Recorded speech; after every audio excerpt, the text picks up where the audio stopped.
വയനാട് പുൽപ്പള്ളി പഞ്ചാരക്കൊല്ലിയിൽ ഭീതി പടർത്തിയിരുന്ന കടുവയെ ചത്ത നിലയിൽ കണ്ടെത്തി. പിലാക്കാവ് പ്രദേശത്ത് നിന്നാണ് ജഡം കണ്ടെത്തിയത്. ഇന്നലെ അർദ്ധരാത്രിയോടെയാണ് കടുവയുടെ സാന്നിധ്യം പ്രദേശത്തുണ്ടായിരുന്നുവെന്ന് വനംവകുപ്പ് ഉദ്യോഗസ്ഥർ പറയുന്നൊരു സാഹചര്യമുണ്ട്. കടുവയുടെ ശരീരത്തിൽ മുറിപ്പാടുകളടക്കം കണ്ടിട്ടുണ്ട്. ഇന്ന് പുലർച്ചെ 2:30യോടെയാണ് ജഡം കണ്ടെത്തിയത്. പി വി ജോഷില കൂടി ചേരുകയാണ്. ജോഷില, കഴിഞ്ഞ കുറച്ചധികം ദിവസങ്ങളായി ഉണ്ടായിരുന്ന ഒരു ആശങ്ക അത് മാറിയിരിക്കുകയാണ്. ഇനിയിപ്പോൾ പോസ്റ്റ്മോർട്ടം അടക്കമുള്ള നടപടികൾ ഉണ്ടാകുന്നു. എന്താണ് കാരണം എന്നുള്ള വ്യക്തതയിലേക്ക് എത്തുന്നു.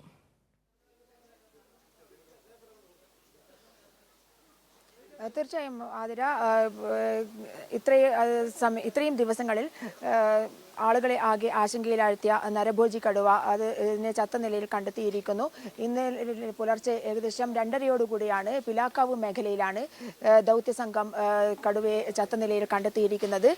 എന്തായാലും വലിയ ആശ്വാസമാണ് ആളുകളെ സംബന്ധിച്ചിടത്തോളം ഈ ഒരു വാർത്ത എന്ന് പറയുന്നത്. ഇത്രയും ദിവസം അവർ ഏറെ ഭീതിയിലായിരുന്നു. കാരണം നരഭോജി കടുവയാണ്. നരഭോജി കടുവയെന്ന കാര്യം ഇന്നലെ പ്രഖ്യാപിച്ചതുമാണ്. കണ്ട ഉടൻ തന്നെ വെടിവെച്ച് കൊല്ലാനുള്ള ഉത്തരവും ഇന്നലെ റെഡിയായതാണ്. എന്തായാലും അത്തരം ഒരു കാര്യത്തിലേക്ക് നീങ്ങേണ്ടി വന്നില്ല. കടുവ ഇന്ന് രാവിലെ കടുവയെ ചത്ത നിലയിൽ കണ്ടെത്തിയിരിക്കുന്നു എന്നുള്ളത് ഏറെ ആശ്വാസകരമായ കാര്യം കൂടിയാണ്. അരുൺ സക്കറിയുടെ നേതൃത്വത്തിലുള്ള വിദഗ്ധ ഡോക്ടറുടെ സംഘം അല്പസമയത്തിനകം ഇതിന്റെ പോസ്റ്റ്മോർട്ടം നടപടികൾ ആരംഭിക്കും. അതിനുശേഷം മാത്രമേ കടുവ ചത്തതിനുള്ള കാരണം കൃത്യമായി മനസ്സിലാക്കാൻ സാധിക്കുകയുള്ളൂ. എന്നാൽ പോലും അരുൺ സക്കറിയ അല്പസമയം മുൻപ് മാധ്യമങ്ങളെ കണ്ടിരുന്നു. മാധ്യമങ്ങളോട് അദ്ദേഹം വിശദീകരിച്ചത് 6-7 വയസ്സുള്ള പെൺകടുവയാണ് ചത്തിരിക്കുന്നത് എന്നുള്ളതാണ്. അതിന്റെ ദേഹത്ത് മുറിപ്പാടുകൾ ഉണ്ടായിരുന്നു. എന്താണ് മരണകാരണം എന്നുള്ളത് ഇപ്പോൾ വിശദീകരിക്കാനാവില്ല. ഈ മുറിപ്പാടുകൾ എങ്ങനെ വന്നു എന്നുള്ളതും, കാരണം വനത്തിനുള്ളിൽ ഒരു പക്ഷേ കോൺഫ്ലിക്റ്റ് നടക്കാനുള്ള സാധ്യതയുണ്ട്. മറ്റ് വന്യജീവികളുമായുള്ള ആക്രമണം പരസ്പരം ആക്രമിക്കുന്ന രീതി ഉണ്ടാവാറുണ്ട്. അത്തരത്തിലുള്ള എന്തെങ്കിലും ഒരു കോൺഫ്ലിക്റ്റിന്റെ ഭാഗമായിട്ടാണോ ഇത്തരത്തിൽ മുറിവുണ്ടായിട്ടുള്ളത് എന്നുള്ള കാര്യം കൂടി അറിയേണ്ടതിരിക്കുന്നു. മാത്രമല്ല പഴകിയ രീതിയിലാണ് ഇതിന്റെ ശരീരം കണ്ടെത്തിയിരിക്കുന്നത് എന്നുള്ളതും, ഇതിന്റെ മുറിവുകൾക്ക് പഴക്കമുണ്ട് എന്നുള്ളതാണ് അദ്ദേഹം പറഞ്ഞിരിക്കുന്നത്. എന്തായാലും ഈ മുറിവിനുള്ള കാരണം കണ്ടെത്തേണ്ടിയിരിക്കുന്നു. അതൊക്കെ തന്നെ ഇതിന്റെ മരണകാരണം എന്ന് പറയുന്നത് കൃത്യമായി പറയണമെങ്കിൽ പോസ്റ്റ്മോർട്ടം കഴിയണം. എന്നാൽ മാത്രമേ മരണകാരണം വിശദീകരിക്കാനാവുകയുള്ളൂ.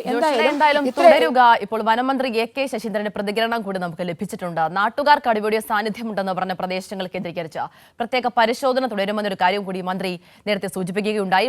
മന്ത്രിയുടെ പ്രതികരണത്തിലേക്ക്. ഇത് ഇവിടെ വെച്ച് നിർത്താൻ വനം വകുപ്പ് ആലോചിക്കുന്നില്ല. വയനാട് ജില്ലയിൽ തന്നെ ചില കേന്ദ്രങ്ങളിൽ 3-4 കേന്ദ്രങ്ങളിൽ കടുവയുടെ സാന്നിധ്യമുള്ളതായി നാട്ടുകാർ പറഞ്ഞത് മാധ്യമങ്ങൾ റിപ്പോർട്ട് ചെയ്തിട്ടുണ്ട്. അങ്ങനെ റിപ്പോർട്ട് ചെയ്ത പ്രദേശങ്ങളെ ഇന്നും നാളെയുമായി ഒരു സ്പെഷ്യൽ ഓപ്പറേഷൻ സ്കീം നടപ്പിലാക്കുന്നതിനുള്ള നിർദ്ദേശം ചീഫ് ഫോറസ്റ്റ് വൈൽഡ് ലൈഫ് വാർഡനോടും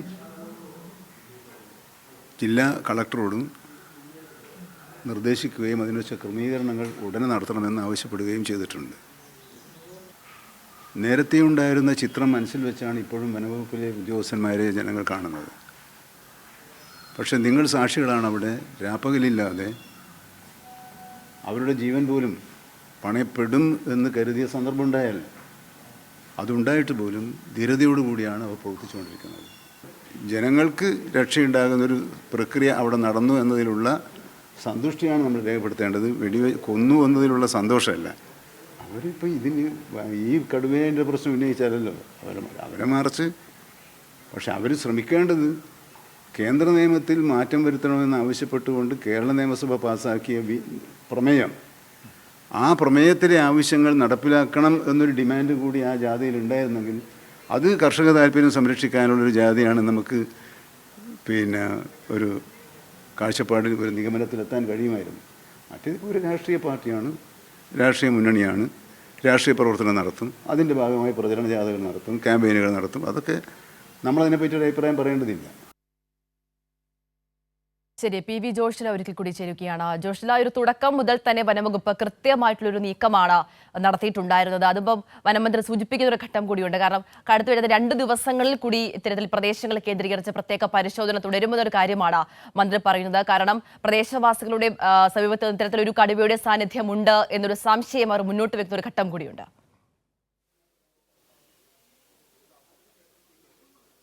തീർച്ചയായും ആതിര, ഇതുവരെയുള്ള ദിവസങ്ങളിലെല്ലാം തന്നെ ഇതിനിടയിലുള്ള സമയങ്ങളിലെല്ലാം തന്നെ പ്രദേശവാസികൾ പല സ്ഥലങ്ങളിൽ കടുവയെ കണ്ടതായിട്ടുള്ള ആശങ്കകൾ പുറപ്പെടുവിച്ചിരുന്നു, ആശങ്കകൾ പങ്കുവച്ചിരുന്നു. അതുകൊണ്ട് തന്നെ ഈ മേഖലകളിലെല്ലാം തന്നെ കടുത്ത നിരീക്ഷണം നടത്തും എന്നുള്ളത് തന്നെയാണ് മന്ത്രി AK ശശീന്ദ്രൻ വ്യക്തമാക്കിയിരിക്കുന്നത്.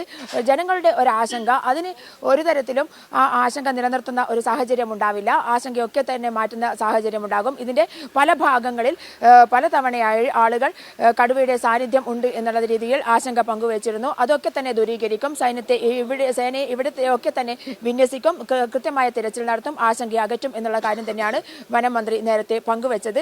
എന്തായാലും ഇപ്പോൾ ഈ ഒരു ആശങ്ക മാറിയിരിക്കുന്നു. ഇവിടെയുള്ള, അതായത് പ്ലാന്റേഷൻ കേന്ദ്രീകരിച്ചുള്ള, പ്രിയദർശിനി പ്ലാന്റേഷൻ കേന്ദ്രീകരിച്ചുള്ള നരഭോജി കടുവ ചത്തിരിക്കുന്നു എന്നുള്ളത് വളരെയധികം ആശ്വാസകരമായ കാര്യം തന്നെയാണ്.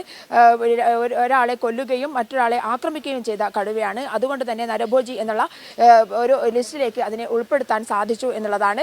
അതിനെ കണ്ട മാത്രയിൽ വെടിവെച്ച് കൊല്ലാനുള്ള തീരുമാനവും ആയിട്ടുണ്ടായിരുന്നു. എന്തായാലും ആ ഒരു ആശങ്കയ്ക്ക് ഇനി മുതൽ വിട നൽകിയിരിക്കുകയാണ്. അതേസമയം തന്നെ ഇത് അറിഞ്ഞ ഉടനെ തന്നെ വനംവകുപ്പ് അത്രയേറെ ശ്രദ്ധയോടുകൂടിയാണ് കാര്യങ്ങൾ കൈകാര്യം ചെയ്തിട്ടുള്ളത്, ക്രമീകരണങ്ങൾ ഏർപ്പെടുത്തിയിട്ടുള്ളത് എന്നുള്ളതാണ്. 4 ഫോറസ്റ്റ് സ്റ്റേഷനുകളിൽ നിന്നുള്ള 81 അംഗ സേന ഉടനെ തന്നെ ഈ ഒരു പ്ലാന്റേഷൻ കേന്ദ്രീകരിച്ച് ക്യാമ്പ് ചെയ്യുകയും ആളുകളെ വിന്യസിക്കുകയും ചെയ്തു. ഇന്നലെ അടക്കം 10 സംഘങ്ങളായി പല ഭാഗങ്ങളിലേക്ക് തിരിഞ്ഞു. കാടടക്കിയുള്ള തിരച്ചിൽ ആരംഭിച്ചു. കുങ്കിയാനകളെ കൊണ്ടുവന്നു. തെർമൽ ഡ്രോൺ ഉപയോഗിച്ചുള്ള തിരച്ചിൽ ആരംഭിച്ചു. അത് കൂടാതെ നൂതന സാങ്കേതിക വിദ്യയായ തെർമൽ ക്യാമറ അടക്കം ഉപയോഗിച്ചുള്ള തിരച്ചിലുകൾ ആരംഭിച്ചു. ഇന്ന് തണ്ടർ ബോൾട്ടിനെ അടക്കം ഇറക്കാനുള്ള ശ്രമങ്ങൾ നടത്തി. അത്തരത്തിൽ എല്ലാ തരത്തിലും കാടിളക്കിയുള്ള ഒരു പരിശോധനയും അതുപോലെ തന്നെ ഏത് വിധേനയും കടുവയെ പിടികൂടാനുള്ള ശ്രമവും കണ്ട ഉടനെ വെടിവെച്ച് കൊല്ലാനുള്ള ഉത്തരവും ഇറക്കിക്കൊണ്ട് അത്രയേറെ ജാഗ്രതയിലായിരുന്നു ദൗത്യ സംഘവും ഉണ്ടായിരുന്നത്. കഴിഞ്ഞ ദിവസങ്ങളിലെല്ലാം തന്നെ 81 അംഗ സംഘം എന്ന് പറയുന്നത് 100 അംഗ സംഘമാക്കി മാറ്റുകയും ഈ പരിസരങ്ങളിലെല്ലാം തന്നെ വളരെ ജാഗ്രതയോടുകൂടി 24 മണിക്കൂറും ഒരു ദൗത്യം പൂർത്തീകരിക്കുന്നതിന് 24 മണിക്കൂറും ഉറക്കമിളച്ച് കാത്തിരിക്കുകയും പരിശോധിക്കുകയും നടക്കുന്ന ഒരു ദൗത്യ സംഘം, ആ ഒരു ദൗത്യ സംഘത്തെ ക്രമീകരിക്കാൻ കഴിഞ്ഞു എന്നുള്ളത് തന്നെ വനംവകുപ്പിനെ സംബന്ധിച്ചിടത്തോളം വലിയ ഒരു അഭിമാനകരമായ നിമിഷം തന്നെയാണ്. അത്രയേറെ ജാഗ്രതയോടുകൂടിയാണ് വനംവകുപ്പ് മുന്നോട്ട് പോയത്, പോലീസ് മുന്നോട്ട് പോയത്. ഇവിടെ ആശങ്കയിലായിരുന്ന ജനങ്ങൾ സംഘർഷാവസ്ഥയ്ക്ക് നീങ്ങിയ സമയത്ത് പോലീസിന്റെ ഇടപെടൽ, ഇതൊക്കെ തന്നെ ഏറെ ശ്രദ്ധേയമായ കാര്യം തന്നെയാണ്. എന്തായാലും ജനങ്ങളുടെ ഒരു ആശങ്ക മാറിയിരിക്കുന്നു. ജനങ്ങളെല്ലാം തന്നെ സന്തോഷത്തിലാണ്. നേരത്തെ പടക്കം പൊട്ടിച്ചടക്കം അവർ സന്തോഷം പങ്കുവച്ചിരുന്നു ഇവിടെ എന്നുള്ളതാണ്. ഈ ഒരു ദൗത്യം കൊണ്ട് മാത്രം ഇവിടെ അവസാനിക്കുന്നില്ല എന്നുള്ളതാണ് വനം മന്ത്രി AK ശശീന്ദ്രൻ നേരത്തെ വിശദീകരിച്ചത്. വനം വകുപ്പ് വളരെയധികം ജാഗ്രതയിലായിരിക്കും. 100 ക്യാമറകളാണ് വനം വകുപ്പ് വയനാടിനായി നൽകാൻ തീരുമാനിച്ചിട്ടുള്ളത്. ഇവിടെയൊക്കെ തന്നെ, അതായത് വന്യജീവികൾ ഇറങ്ങുന്ന സ്ഥലത്ത് ഒക്കെ തന്നെ ക്യാമറകൾ സ്ഥാപിക്കും. അതിനെ നിരന്തരം നിരീക്ഷിച്ചുകൊണ്ടിരിക്കും. എവിടെയെങ്കിലും വന്യജീവി ഇറങ്ങി എന്നുള്ള ഒരു ആശങ്ക ജനങ്ങൾ പറഞ്ഞാൽ അവിടെ നിരീക്ഷണം ഏർപ്പെടുത്തും. അതുപോലെ തന്നെ RRT സംഘത്തെ നിയോഗിക്കും. ഇത്തരം കാര്യങ്ങളൊക്കെ തന്നെ അദ്ദേഹം പങ്കുവച്ചിരിക്കുന്നു എന്നുള്ളതാണ്. എന്തായാലും വയനാടിനെ സംബന്ധിച്ചിടത്തോളം അതിൽ ഒരു പ്രത്യേക പാക്കേജിൽ ഉൾപ്പെടുത്തിക്കൊണ്ട് വന്യജീവി ആക്രമണം നടക്കുന്ന മേഖലകളിൽ കേന്ദ്രീകരിച്ചുകൊണ്ട് പ്രത്യേക പാക്കേജ് തയ്യാറാക്കാനും വനംവകുപ്പ് തീരുമാനിച്ചിട്ടുണ്ട്. എന്തായാലും ഈ ഒരു നിമിഷം എന്ന് പറയുന്നത് ഈ നാട്ടുകാരെ സംബന്ധിച്ചിടത്തോളം ഏറെ സന്തോഷകരമായ നിമിഷമാണ്. നരഭോജി കടുവ ചത്തിരിക്കുന്നു എന്നുള്ളത് തന്നെ ഏറെ സന്തോഷകരമായ നിമിഷമാണ്. ഇനി അതിന്റെ കാരണങ്ങൾ മാത്രമാണ് പുറത്തു വരേണ്ടത്. കുപ്പാടിയിൽ നടക്കുന്ന പോസ്റ്റ്മോർട്ടത്തിന് ശേഷം അതിന്റെ കാരണം വ്യക്തമാകും എന്നുള്ളതാണ് പങ്കുവെക്കാനുള്ളത്. ആതിര. ശരി ജോഷില, തുടരുക. ഇപ്പോൾ CCFന് പ്രതികരണം നമുക്ക് നേരത്തെ ലഭിച്ചിട്ടുണ്ടായിരുന്നു. ഒരിക്കൽ കൂടി അതിലേക്ക്. ഇന്ന് പുലർച്ചെ ഏകദേശം ഒരു 12:30 ഈ ഭാഗങ്ങളിലായിട്ട് ഇതിൻ്റെ ടൈഗറിൻ്റെ ഒരു പ്രസൻസ് അറിയിച്ചിരുന്നു. അപ്പോൾ അതോടുകൂടി ടീമെല്ലാം, വനം വകുപ്പിൻ്റെ ടീം, ഡോക്ടർ അരുൺ സക്രിയയുടെ നേതൃത്വത്തിൽ ടീമെല്ലാം ഇവിടെ രാത്രി തന്നെ പാട്രോളിങ്ങും പാരാമ്പുലേഷനും നടത്തിയിരുന്നു. ഹോൾ ടീം ട്രാക്ക് ചെയ്തു. ദെൻ നമ്മൾ ക്യാപ്ചർ അറ്റംപ്റ്റ് ചെയ്യാൻ ശ്രമിച്ചു, പക്ഷെ നടന്നില്ല. നൈറ്റ് ആയതുകൊണ്ട് രാത്രി ആയിട്ട് നടന്നില്ല. ദെൻ മോർണിംഗ് നമ്മൾ ഫർദർ നമ്മൾ പാരാമ്പുലേറ്റ് ചെയ്തപ്പോൾ ഒരു വീടിൻ്റെ സൈഡിൽ ഡെത്തായിട്ട് കണ്ടെത്തി. നല്ല ഫൈറ്റ് കൊണ്ടുണ്ട്, നല്ല കോൺഫ്ലിക്റ്റ് ഇഞ്ചുറി ഉണ്ട്, വേറെ ടൈഗറായിട്ടുള്ള ഇഞ്ചുറി ഉണ്ട്. PV ജോഷില തുടരുന്നുണ്ട്. ജോഷില, ഒരു പ്രതികരണത്തിൽ നിന്നൊക്കെ തന്നെ ഇത്തരത്തിലൊരു വെടിയേറ്റതല്ല എന്നൊരു സ്ഥിരീകരണത്തിലേക്ക് നമുക്ക് എത്താൻ സാധിക്കുന്നുണ്ടെന്ന് വേണം മനസ്സിലാക്കാൻ. അതുമാത്രമല്ല, ഇത്തരത്തിലൊരു ഏറ്റുമുട്ടലിലാകാം മരണം സംഭവിച്ചത്. ആ മുറിവുകൾക്കൊക്കെ പഴക്കമുണ്ടെന്നടക്കമുള്ള കാര്യങ്ങളൊക്കെ തന്നെ നേരത്തെ CCF അടക്കമുള്ളവർ പറയുന്നുണ്ട്. തീർച്ചയായും, കാരണം ഈ കടുവകളെ സംബന്ധിച്ചിടത്തോളം മേറ്റിംഗ് സീസണിൽ നല്ല കോൺഫ്ലിക്റ്റ് ഉണ്ടാവാനുള്ള സാധ്യതയുണ്ട്. ഇതിൻ്റെ ഭാഗമായി ഇഞ്ചുറി പറ്റുന്ന അല്ല അപകടത്തിൽ പറ്റുന്ന കടുവകളാണ് സാധാരണ ജനവാസ മേഖലയിലേക്ക് കടന്നു വരുന്നത്. അത്തരത്തിലുള്ള ഒരു മേറ്റിംഗ് സീസണിൽ നടക്കുന്ന ഒരു കോൺഫ്ലിക്റ്റ് ആയിരിക്കാം ഈ സംഭവിച്ചിരിക്കുന്നത്. അതിൻ്റെ കോൺഫ്ലിക്റ്റിൻ്റെ ഭാഗമായിട്ടുള്ള ഇഞ്ചുറി ആയിരിക്കാം, മുറിവായിരിക്കാം. അത് ആഴത്തിലുള്ള മുറിവ് തന്നെയാണ് എന്നുള്ള കാര്യത്തിൽ നേരത്തെ അരുൺ സക്കറിയ വിശദീകരിച്ചിരുന്നു മാധ്യമങ്ങളോട്. മാത്രമല്ല, മറ്റൊരു കാര്യം, ഈ ഒരു മുറിവിന് കുറച്ച് കാലത്തെ പഴക്കമുണ്ട്. ആ ഒരു പഴക്കം എത്രത്തോളം ഉണ്ട് എന്ന് മനസ്സിലാക്കുന്നതൊക്കെ തന്നെ പോസ്റ്റ്മോർട്ടത്തിന് ശേഷമായിരിക്കും. മാത്രമല്ല, ഈ ഒരു മുറിവ് എങ്ങനെ ഉണ്ടായി എന്നുള്ള കാര്യത്തിലും സ്ഥിരീകരണം ഉണ്ടാകേണ്ടിയിരിക്കുന്നു. കോൺഫ്ലിക്റ്റിന്റെ ഭാഗമായി, അതായത് രണ്ട് മൃഗങ്ങൾ തമ്മിലുള്ള അടിപിടിയുടെ ഭാഗമായി അല്ലെങ്കിൽ യുദ്ധത്തിന്റെ ഭാഗമായി ഉണ്ടായ ഒരു മുറിവ് ആയിരിക്കാം എന്നുള്ളത് തന്നെയാണ് കരുതുന്നത്. എന്തായാലും ആ മുറിവിൻ്റെ ഭാഗമായുള്ള ക്ഷീണം അല്ലെങ്കിൽ ശാരീരികമായ പ്രശ്നങ്ങൾ കടുവയെ ബാധിച്ചിരിക്കാം. അതുകൊണ്ടായിരിക്കാം ഇത് ഈ മരണം കാരണം അത് ആയിരിക്കാം എന്നുള്ളത് തന്നെയാണ് ഏകദേശം ഊഹിക്കുന്നത് എന്ന് മാത്രമേ പറയാൻ സാധിക്കുകയുള്ളൂ. പോസ്റ്റ്മോർട്ടത്തിന് ശേഷം മാത്രമേ കൃത്യമായി സ്ഥിരീകരിക്കാൻ സാധിക്കുകയുള്ളൂ മരണ കാരണം എന്താണെന്നുള്ളത്. എന്തായാലും അല്പസമയത്തിനകം, ഏകദേശം 1 മണിക്കൂറിനകം പോസ്റ്റ്മോർട്ടം കഴിഞ്ഞ് കാര്യങ്ങൾ വ്യക്തമാകും എന്നാണ് ഇപ്പോൾ മനസ്സിലാക്കാൻ സാധിക്കുന്നത്. കുപ്പാടിയിൽ വെച്ചാണ് പോസ്റ്റ്മോർട്ടം നടക്കുക. അവിടേക്കാണ് ചത്ത കടുവയെ കൊണ്ടുപോയിരിക്കുന്നത്. അവിടെ വെച്ച് നടക്കുന്ന ഈ ഒരു പോസ്റ്റ്മോർട്ടത്തിന് ശേഷം നമുക്ക് കാര്യങ്ങൾ വ്യക്തമാക്കും. കടുവയുടെ ശരീരത്തിൽ ആകമാന മുറിപ്പാടുകളുണ്ട് എന്നുള്ളത് തന്നെയാണ് വ്യക്തമായിരിക്കുന്നത്. ഞാൻ നേരത്തെ സൂചിപ്പിച്ചതുപോലെ തന്നെ മേറ്റിംഗ് സീസണാണിത്. ഈ സമയത്തുണ്ടായ കോൺഫ്ലിക്റ്റിന്റെ ഭാഗമായി തന്നെയായിരിക്കാം ഒരു ടെറിട്ടറിയിൽ നടക്കുന്ന കോൺഫ്ലിക്റ്റിന്റെ ഭാഗമായി കടുവയ്ക്ക് ആക്രമണം നടക്കുന്ന സമയത്ത് ഉണ്ടാകുന്ന മുറിവിന്റെ ഭാഗമായി അതിൽ പരാജയപ്പെടുമ്പോഴാണ് കടുവ ഇര തേടാൻ പറ്റാതാകുന്നതും അത് പിന്നീട് പുറത്തേക്ക് വരുന്നതും ജനവാസ മേഖലയിലേക്ക് എളുപ്പത്തിൽ ഇര കിട്ടാൻ ഉള്ള മാർഗം എന്നുള്ള രീതിയിൽ ജനവാസ മേഖലയിലേക്ക് ഇത് കടന്നു വരുന്നതും അങ്ങനെ വന്നതായിരിക്കാം എന്നുള്ളത് തന്നെയാണ് ഊഹിക്കാൻ പറ്റുന്നത്. എന്തായാലും ആ രീതിയിൽ തന്നെയായിരിക്കാം ഇതിന് മുറിവ് സംഭവിച്ചിരിക്കുന്നത്, ക്ഷീണം സംഭവിച്ചിരിക്കുന്നത് എന്നുള്ളതും ഡോക്ടർമാർ പറഞ്ഞിരിക്കുന്നുണ്ട്. എന്തായാലും ആ ഒരു രീതിയിൽ തന്നെയായിരിക്കാം കടുവ ജനവാസ മേഖലയിലേക്ക് വന്നതും രാധയെ അടക്കം കൊന്നിട്ടുണ്ടാവുക. അതൊരു ശീലമാക്കി മാറ്റിയതിൻ്റെ ഭാഗമായിരിക്കാം ഇന്നലെ RRT ഉദ്യോഗസ്ഥനെ അടക്കം ആക്രമിച്ചതും.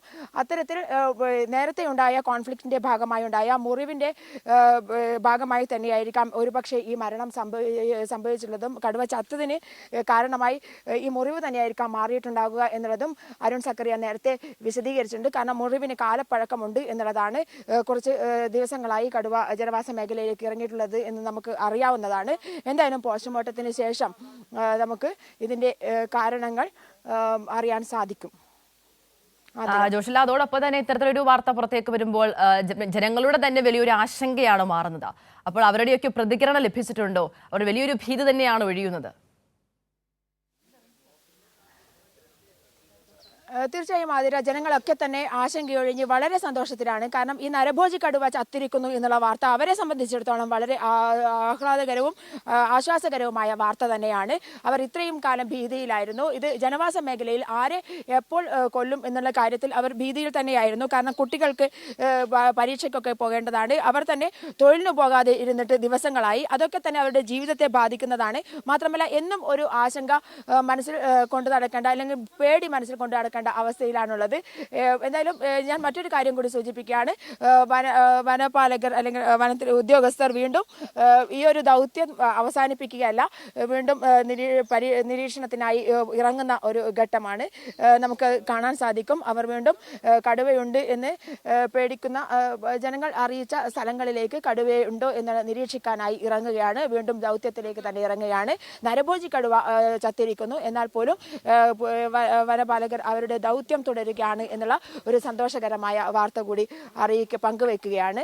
അവർ വീണ്ടും ഈ കടുവയുടെ സാന്നിധ്യമുണ്ട് എന്ന് ജനങ്ങൾ ആശങ്കപ്പെട്ട മേഖലകളിലേക്ക് നിരീക്ഷണത്തിനായി തിരച്ചിലിനായി ഇറങ്ങുകയാണ്. ആതിര.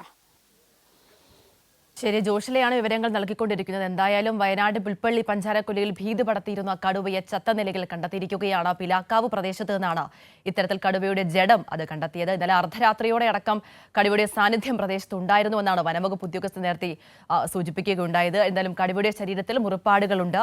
ഇന്ന് പുലർച്ചെ 2:30യോടെയാണ് ജഡം കണ്ടെത്തിയത്. മറ്റു കടുവകളുടെ ആക്രമണം ഉണ്ടായതാകാം ഒരു മരണത്തിലേക്ക് നയിച്ചതെന്നാണ് പ്രാഥമികമായിട്ടുള്ളൊരു നിഗമനമെന്ന് പറയുന്നത്. പോസ്റ്റ്മോർട്ടം റിപ്പോർട്ട് വന്നാൽ മാത്രമേ അക്കാര്യത്തിലൊരു വ്യക്തത ഉണ്ടാവുകയുള്ളൂ. നാട്ടുകാർക്കൊക്കെ തന്നെ വലിയൊരു ആശ്വാസമാകുന്ന വാർത്ത ഇത്തരത്തിൽ കടുവ മരിച്ചു എന്നുള്ളത്. എന്നാലും കടുവയുടെ സാന്നിധ്യമുള്ള പ്രദേശങ്ങളിലൊക്കെ തന്നെ കേന്ദ്രീകരിച്ച് പ്രത്യേക പരിശോധന തുടരുകയാണ്. ദൗത്യസംഘം ഇപ്പോൾ തന്നെ അവിടെ നിരീക്ഷണം നടത്തിക്കൊണ്ടിരിക്കുകയാണ് എന്നാണ് മനസ്സിലാവുക. വിവരങ്ങളാണ് ജോഷില നേരത്തെ പങ്കുവച്ചത്.